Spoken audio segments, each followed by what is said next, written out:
Ayan guys, good morning ulit Ito gagawa naman tayo ng um, C15 Kenworth truck. Mayroon siyang C15 engine Caterpillar. Bali ayan siya nagtanggal kami ng condenser, AC condenser at may leak. So marami kaming i-maintain dito tulad ng water and oil cooler. Bali magtatanggal ako niyan, tatanggalin ko ito dahil tumatagas siya ng coolant. So dahil nagbabawas siya ng coolant dahil dito sa leak nito pagitan ng cooler na yan at saka itong inlet, bali manifold niya na yan papunta rito sa water pump. Bali itong water pump niya. So dalawa lang ang bolt niyan, kung makikita nyo. Tatanggalin niya, then after pag matanggal niyan, hahatakin lang natin siya para magpalit tayo ng o-ring. So umpisahan natin. Bali ito siya, C15 yan, C15 engine. So ito, bali umpisahan na natin magtatanggal ako. Tatanggalin ko lang ito muna. Bali 14 mm box wrench. Tanggal lang natin. Hindi naman siya ganun kahirap tanggalin dahil nasa labas lang siya. So naluwagan mo lang siya, tuloy-tuloy na yan. Meron kasi yung mga bolt talaga na sobrang higpit.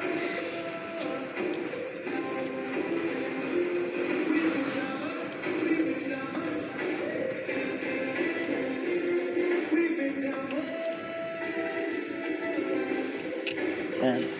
So tanggal na natin. Yan ang turbo. Bali ito ang cooler. So meron pa tayong isang tatanggalin, yung nasa ilalim. Pasensya na, medyo mahirap mag-video.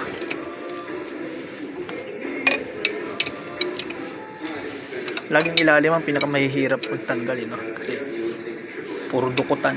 Dudukutin mo talaga siya. Mahirapan. Pero once naman nalaluwagan mo na siya, kaya mo na siyang kamayin. Abutin mo na lang siya ng kamay. Tulad nito. Medyo kaya naman na natin siyang kamayin. Yun.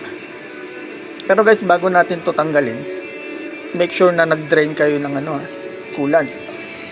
Ayan, tanggal. Dahil bago ito tatanggalin, i-drain mo muna yung buong coolant sa radiator. Kasi pag binuksan mo yan, dire-diretso ng coolant niya, wala nang tigilan yan. Medyo mahirapan ka, magbabaha dito. So ito kasi bago ko ito inumpisahan, na late lang ang pagkaka-video ko, na-drain ko na yan. So bali ito. Bago mo yan tanggalin, sisikwatin mo na lang ito. Sikwatin mo na lang siya. Yan. Pag nakita mo ng aalog, ayun, bumuka na siya, di ba? So once na bumuka na yan, ibig sabihin, tanggal na yan. Yan. Ayun, hihilain mo na lang. Ayun. So, tanggal na siya. Yan. Ganun lang kadali. Ngayon ipapakita ko sa inyo yung o-ring niya, kung gaano na kaitsura. Ayan ang o-ring. Diba? Pit-pit na yan. So matagal na rin itong mga gantong makina. So ibig sabihin, ngayon lang siya mababaklas. Sobrang dumi makikita nyo yung mga gap, yung mga malilinis na parte niya.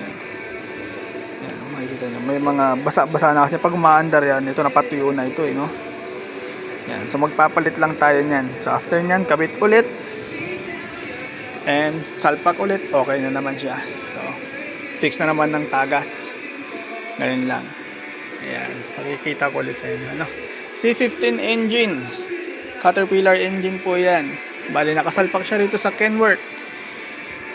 K104B unit. Okay, hanggang dito na lamang po. So, sa ulitin.